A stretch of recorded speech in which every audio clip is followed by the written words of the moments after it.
क्योंकि जो अपराधी नहीं है उसको डर नहीं है, जो अपराध नहीं करेगा उसको डर नहीं होना चाहिए। अगर वो घबरा रहा है, डर रहा है, तो उसके अंदर चोर बैठा है, उसके चोर की दाढ़ी में तिनका है। अगर 85% का 15% विरोध कर रहा है तो 85% सड़कों पे उतरने को तैयार है इन 15% के खिलाफ। लेकिन अब बात आ गई ओबीसी के ऊपर, तो अखिलेश यादव भाई ने भी उस दिन समझ जाना चाहिए था कि तू हिंदू नहीं है, जब तेरा महल धोया था और तू चोर का आरोप लगाया था, क्यों नहीं मिलकर लड़ते। तो उसका विरोध कर रहे हैं और इनकी मनमानी अब नहीं चलेगी। सरकार को चेतावनी है कि अगर जरा भी इसमें रोल बैक की कोशिश की गई तो इसका अंजाम बहुत खतरनाक होगा। आपको सारी सुविधाएं मिली इस देश में, एकाधिकार रहा आपका शिक्षा पे, चाहे जो कर सकते थे आप, राजा भी आपका पैर छूता था। अगर उसके बावजूद आप कमजोर है तो आप निकम्मे हैं। आपको ये कहने का हक नहीं कि आप कमजोर हैं। अगर टीचर को पता चल जाए दलित है या ईडब्ल्यूएस से उससे आया है, कौन सा SC/ST है और वो एक वीकर सेक्शन से आया, बना रखी है क्लास, अगर उसे पता चल जाए ना उसमें इसका एडमिशन है तो उसका शोषण वहीं से शुरू हो जाता है। ये तो चाहते हैं एकाधिकार इनका रहा है, क्या शिक्षा पे नहीं एकाधिकार रहा है? नहीं तो ऐसे चोटियां उखड़ेंगी और ऐसे ही पिटाई होगी। वो सब मनुवाद को मानने वाले लोग हैं, उनका कार्य आज तक आजादी के बाद भी हमारा सिर्फ शोषण ही करना चाहते हैं, हमारे बच्चों का शैक्षणिक शोषण करना चाहते हैं। उनको ब्राह्मण मत कहो, वो जातंकवादी है, आतंकवादी है, उनका नंगा चेहरा देश के सामने आया है। रोहित वेमुला से लेकर तमाम स्कॉलर लोगों की इस शोषण से यूनिवर्सिटी लेवल पर हत्याएं हो गई। ओबीसी समाज को समझ जाना चाहिए कि तुम हिंदू 2 दिन के हो, इसलिए SC/ST के साथ मिलकर 85% जो बहुजन कॉन्सेप्ट दिया था माननीय काशीराम जी ने, उसके साथ लगकर सत्ता में भागीदारी लो।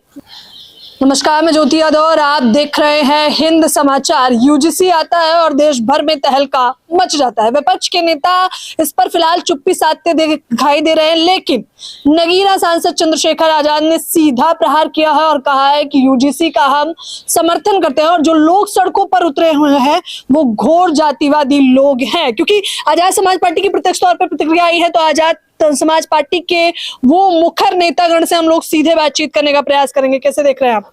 बहन जी, पत्रकार, पहले तो आपका बहुत बहुत स्वागत, साधुवाद। आपने बड़ा अच्छा टॉपिक लिया है और ये मेरे विचार से मोदी जी के कार्यकाल का पहला अच्छा काम है जिसको मैं 100 नंबर देता हूँ मोदी जी को। ठीक है। और ये अब तो साफ जाहिर हो गया, कहाँ रोहित वेमुला से शुरू हो गया, पायल तड़वी, फिर आगे यूजीसी में डॉक्टर लक्ष्मण यादव को निकाला, डॉक्टर रितु को निकाला, उस समय कितने ही प्रोफेसर निकाले बाहर। ठीक है, ये एक पहला अच्छा निर्णय आया है, हम इसमें मोदी जी का समर्थन करते हैं। ब्राह्मण तो सड़कों पर उतरे हुए हैं और पीएम मोदी के पोस्टर पे कालिक पोत रहे हैं। वो जाने, वो ब्राह्मणों की लड़ाई वो अलग मैटर है, लेकिन अब तो क्लियर हो गया ना, ये आतंकवादी हैं, उनको ब्राह्मण मत कहो। वो जातंकवादी है, आतंकवादी है, उनका नंगा चेहरा देश के सामने आया है। और कोई क्वेश्चन हो तो बताइए। वो लोग तो कल तक हिंदू समर्थक बता रहे थे सभी को, ये तो चेहरा ही बेनकाब हो गया एकदम से यूजीसी आती। हम तो बहुत पहले से कहते हैं ना, SC/ST OBC ये 2 दिन हिंदू होते हैं, वो ना इलेक्शन के दौरान हिंदू होते हैं, फिर इनको जातियां देख देख कर इनको कुटाई होती है। अब तो यादवों की भी चोटी पाड़ी जाती, काटी नहीं है, ऐसे उखाड़ी है। एटा में तो काटी थी, रोहित यादव की तो उखाड़ दी गई रीवा में। तो ये अब जो है ना, हमारे ओबीसी समाज को समझ जाना चाहिए कि तुम हिंदू 2 दिन के हो, इसलिए SC/ST के साथ मिलकर 85% जो बहुजन कॉन्सेप्ट दिया था माननीय काशीराम जी ने, उसके साथ लगकर सत्ता में भागीदारी लो, नहीं तो ऐसे चोटियां उखड़ेंगी और ऐसे ही पिटाई होगी। बताइए, आपके नेतागण ने तो सीधे तौर पर कह दिया कि हम यूजीसी का समर्थन करते हैं और जो इसका विरोध करता है वो जातिवादी है। बोस ने बिल्कुल सही बोला है, बोस ने बिल्कुल सही बोला है, और उस बयान को हम समर्थन भी करते हैं, हम भी। वो सारे लोग कौन है? कह रहे हैं कि क्लब का अंगूठा काटने का जो प्रयास किया जा रहा है, तो ये तो इन कथा कहानियों में लिखा ना, और आज भी अंगूठा काटा जा रहा है हमारे लोगों का। लेकिन अब बात आ गई ओबीसी के ऊपर, तो अखिलेश यादव भाई ने भी उस दिन समझ जाना चाहिए था कि तू हिंदू नहीं है, जब तेरा महल धोया था और तू चोर का आरोप लगाया था, क्यों नहीं मिलकर लड़ते। ये अब तो क्लियर हो गया कॉन्सेप्ट। तो आप कह रहे हैं आप समर्थन करते हैं यूजीसी का, वो कह रहे हैं हमारे साथ भेदभाव कर रहे हैं आप लोग। वो तो कुछ भी कहेंगे, वो तो ब्रह्मा के मुख से पैदा हुए हैं, वो कुछ भी कह सकते हैं, उनका कोई है दीनमान। चलिए, आप कैसे देख रहे हैं वकील साहब, बताइए, लीगल वकील भी हैं आप आजाद समाज पार्टी का, और इस बयान के बाद आपकी क्या प्रतिक्रिया है? बहन जी, आपका बहुत बहुत धन्यवाद आपको यहाँ तक आने के लिए। इस यूजीसी में चेंजेस आने के बाद, ये तो अभी स्कूल और यूनिवर्सिटी लेवल पर हुआ है, अगर इसका इम्प्लीमेंट हम और निचले स्तर पर जाके करें तो वहां भी हमें शोषण दिखाई देता है SC ST OBC बच्चों के साथ। क्योंकि एक्चुअली ये इनका एक ब्राह्मण तंत्र का एक शिक्षा पे एक जैसे एक अधिकार है। इनके टीचर्स होते हैं, इनके जो भी लोग होते हैं, जो भी मनुस्मृति को मानने वाले लोग हैं, वो निचले स्तर पर भी हमारे बच्चों का शोषण करते हैं, जो कि वो हमें नहीं कह पाते हैं। आते हैं हम यूनिवर्सिटी लेवल पर, कॉलेज लेवल पर, यहाँ उत्पीड़न को हम इसलिए जान पाते हैं कि हम पढ़ लिख कर कहीं ना कहीं थोड़ा बहुत जागरूक हो सकते हैं।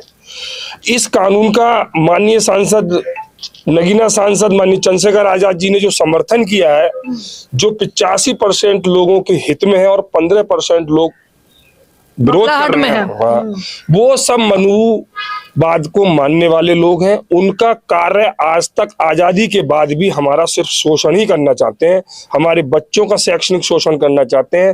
रोहित वेमुला से लेके तमाम स्कॉलर लोगों की इस शोषण से यूनिवर्सिटी लेवल पर हत्याएं हो गई और लोग मारे गए। हमारे समाज के भविष्य का इन्होंने किसी ना किसी रूप में अंत किया है। लेकिन वो तो कह रहे हैं कि जो पूर्वजों ने किया है उसका आप लोग बदला ले रहे हैं यूजीसी के माध्यम से। पूर्वजों ने हमारे लोग, बहुजन समाज के लोग कभी लड़ाकू प्रवृत्ति के लोग नहीं रहे, जहर घोलने वाले लोग नहीं रहे। उनको इन सारी मूलभूत सुविधाओं से इन लोग मनुवाद आर्यव्रती लोग आए हैं। इन्होंने शोषण किया है, इन्होंने शिक्षा से दूर रखा, धन से दूर रखा, संपत्ति से दूर रखा। आजादी के बाद जो भी हम थोड़े बहुत 0.5% फायदा लेके पढ़ पाए हैं तो बाबा साहब की देन है, बाबा साहब के संविधान की वजह से आज हम लोग यहाँ बोलने के लायक और पढ़ने के लायक हैं, और हमारे ऊपर जो शोषण हो रहा है उसको हम समझने के लायक हैं, और उस शोषण का आज हम विरोध करने में भी पूर्ण सक्षम है। अगर 85% का 15% विरोध कर रहा है तो 85% सड़कों पे उतरने को तैयार है इन 15% के खिलाफ। जो ये दिखा रहे हैं अरे कि सड़कों पे उतरकर मोदी के फोटो पे कालिक पोत कर ये सीधा 85% के खिलाफ बोले, तब इन्हें अपनी औकात का पता चल जाएगा कि बहुजन समाज के लोग कैसे इनको सड़कों पे उतरकर जवाब देते हैं। क्योंकि इनकी मानसिकता में शोषण बढ़ा हुआ है हमारा, और हम अब जब समझ के जागरूक हो रहे हैं तो हम इनके विरोध करने में सक्षम है।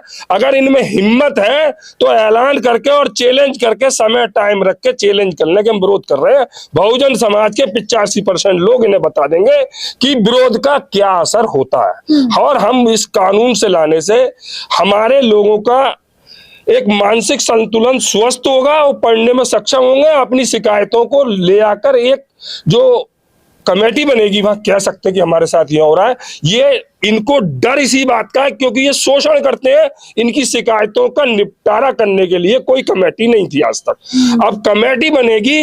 विद इलेक्ट्रॉनिक जमाना है, आज के समय में ऐसी इलेक्ट्रॉनिक डिवाइस है जिसमें शोषण के कुछ चीजों को हम रिकॉर्ड भी कर सकते हैं और पेश भी कर सकते हैं। वो कह रहे हैं इतना तो शोषण भी नहीं हो रहा है जितना यूजीसी में सख्त कानून बना दिए हैं। शोषण नहीं हो रहा है, चोटियां काटी जा रही हैं, कहीं उखाड़ी जा रही हैं। हमारे लोग कथा बांच देते हैं तो उनको गौमूत्र से शुद्धिकरण किया जाता है। ये शोषण नहीं है हमारा। अभी तो हम अगर यूजीसी से लेके, यूनिवर्सिटी से लेके स्कूल लेवल पर जाएंगे, वहां भी हमारे बच्चों का जातिवाद होने का शोषण है। अगर टीचर को पता चल जाए दलित है या EWS उससे आया है, ये कौन सा SC ST है और वो एक वीकर सेक्शन से आया, बना रखी है क्लास, अगर उसे पता चल जाए ना उसमें इसका एडमिशन है तो उसका शोषण वहीं से शुरू हो जाता है। मैं तो ये कहता हूँ, सभी सरकारों से अनुरोध करता हूँ, मोदी से ही अनुरोध करता हूँ, यूनिवर्सिटी लेवल पर तो लागू किया ही है, ये कक्षा 1 से लेकर 12 कक्षाओं की भी लागू किया जाए। अच्छा, क्या आपको भी लगता है कि ब्राह्मणों के साथ, श्रवणों के साथ भी भेदभाव होता है? हालांकि मैंने इस पे चर्चा की थी कि आखिरकार भेदभाव कैसे होता है। क्या उन्हें कोई ये कहता है कि आप तो पूजनीय है और हम शूद्र हैं, या हम दलित हैं, अछूत हैं और आप तो उच्चनीय? कैसे, मतलब भेदभाव समझ पाना मुश्किल है। भेदभाव को स्थापित करने वाले लोग ब्राह्मण हैं, तो उनके साथ कौन सा भेदभाव? वो किसी की भी बेटी ला सकते हैं ब्राह्मण, और उनकी बेटी कोई नहीं ले जा सकता। ये मनुस्मृति में दर्ज है। अब पुलिस को देख कौन भागता है? जाहिर है डकैत, अपराधी भागते हैं। तो जिनके दिलों में घबराहट है, आप सोचिए वो अपराधी हैं, क्योंकि जो अपराधी नहीं है उसको डर नहीं है। जो अपराध नहीं करेगा उसको डर नहीं होना चाहिए। अगर वो घबरा रहा है, डर रहा है, तो उसके अंदर चोर बैठा है, उसके चोर की दाढ़ी में तिनका है। तो उसका विरोध कर रहे हैं और इनकी मनमानी अब नहीं चलेगी। सरकार को चेतावनी है कि अगर जरा भी इसमें रोल बैक की कोशिश की गई तो इसका अंजाम बहुत खतरनाक होगा। और ये श्रवणों के आंदोलन से आपको लगता है कुछ फर्क पड़ेगा? श्रवण कितने हैं, मुट्ठी भर लोग क्या करें, कितने दिन राज करेंगे? हो गया, खत्म हो गया। आप एक अकेला शेर चंद्रशेखर भाई पूरा संसद हिला के रखते हैं, इनके मनवादियों की आवाज बंद करके रखते हैं। अब तो सड़क पे आ जाएंगे 90% लोग इस देश के, कहाँ जाएंगे लोग? तो होश में रहिए और भाईचारा बना के रहिए, बराबरी का जो माहौल है इस देश में कायम करिए, बुद्ध के विचारों पे चलिए, मनुवाद को त्यागिए, नहीं तो आज नहीं तो कल ये बच्चे समझदार हो जाएंगे। आप कह रहे हैं अभी भी ये मनुवाद से चलना चाह रहे हैं? अरे और क्या है ये? हाँ। इसमें सवाल कैसा है? ये तो चाहते एकाधिकार इनका रहा है, क्या शिक्षा पे नहीं का एकाधिकार रहा है? तो जब अंग्रेजों के जमाने में लॉर्ड मैकाले पॉलिसी बनी शिक्षा की, तब सभी के लिए दरवाजे खुले। अब उसको उसमें परेशानी है इनको, क्योंकि बच्चे पढ़ ले कहीं ना कहीं इक्का दुक्का निकल के आ रहे हैं, आगे बढ़ रहे हैं, यूनिवर्सिटी के प्रोफेसर बन रहे हैं। कह रहे हैं आर्थिक तौर पे तो हम भी कमजोर हैं। आर्थिक तौर पे आप कमजोर है तो आप निकम्मे हैं। अगर आप ब्राह्मण होके कमजोर हैं तो आप निकम्मे हैं। आपको सारी सुविधाएं मिली इस देश में, एकाधिकार रहा आपका शिक्षा पे, चाहे जो कर सकते थे आप, राजा भी आपका पैर छूता था। अगर उसके बावजूद आप कमजोर हैं तो आप निकम्मे हैं। आपको ये कहने का हक नहीं कि आप कमजोर हैं। कह रहा और जो हमारी फीस बढ़ा दी गई है, हम लोगों से ज्यादा लेते हैं और आप लोगों के कोटे की वजह से कम फीस लेते हैं। जो इतना जो शोषण किया है, जो इनके मेहनत के दम पे इनके उगाए अन्न पे आपने खाना खाया है, इनके बनाए कपड़ों को आपने फ्री में पहना है, इनसे मुफ्त का दान लिया है, इनको गुमराह किया है, उसकी कीमत कौन चुकाएगा?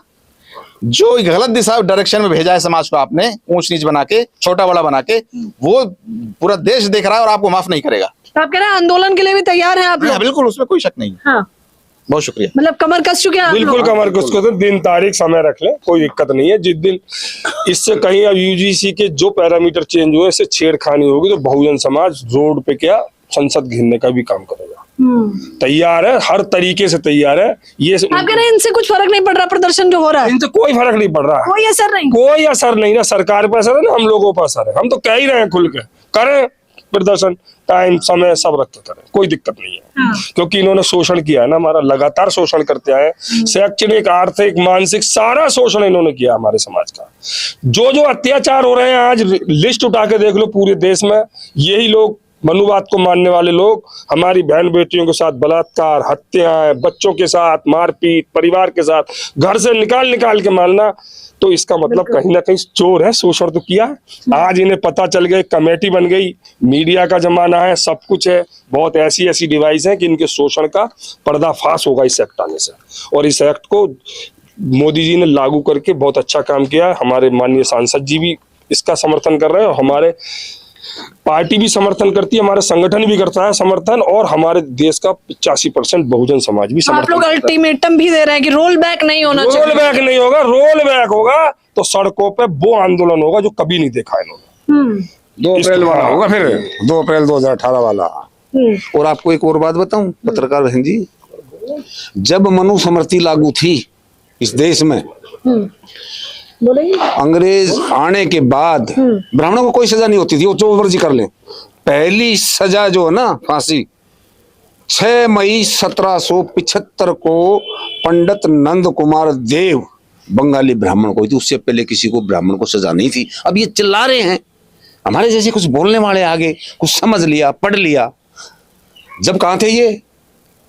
जब सीजीआई पे जूता फेंका, एडीजी ने सुसाइड किया हरियाणा में, जो समय ये नारंगी संतरे बिलों बड़े रहते हैं, पता ही नहीं होता ये है भी जिंदा या है? एक बरेली में जो है ना, वो पढ़े लिखे जो है ना अपने ब्राह्मण साहब, एडीएम है क्या नाम, बड़ा सुंदर है उनका, अलंकार अग्निहोत्री, कितना अच्छा सुंदर नाम है, उनको भी सलामी, उन्होंने अच्छा काम किया है, समर्थन कर रहा हूँ। क्या नाम है आपका? मेरा नाम गौरव है। क्या कैसे देख रहे हैं यूजीसी को गौरव? सहमत है आप इनकी बातों से? हाँ बिल्कुल सहमत हूँ। देख लीजिए, ये अल्टीमेटम भी दे रहे हैं, मुस्कुरा भी रहे हैं और कह रहे हैं कि जिस प्रकार का आंदोलन ये किया जा रहा है सड़कों पर श्रमण समाज के द्वारा, उससे हमें कोई खास फर्क नहीं पड़ता। और रोल बैक का तो सरकार को सीधे तौर पर अल्टीमेटम दे रहे हैं कि सोचिएगा भी मत। पहला कानून है जिसका बहुजन समाज जबरदस्त तरीके से समर्थन कर रहा है, लेकिन उसके खिलाफ भी ब्राह्मण तबका विशेष तौर पर उतरा हुआ है। लेकिन ये लोग कह रहे हैं कि वो ब्राह्मण नहीं है, वो मनुवादी है जो इसके खिलाफ उतरे हुए हैं।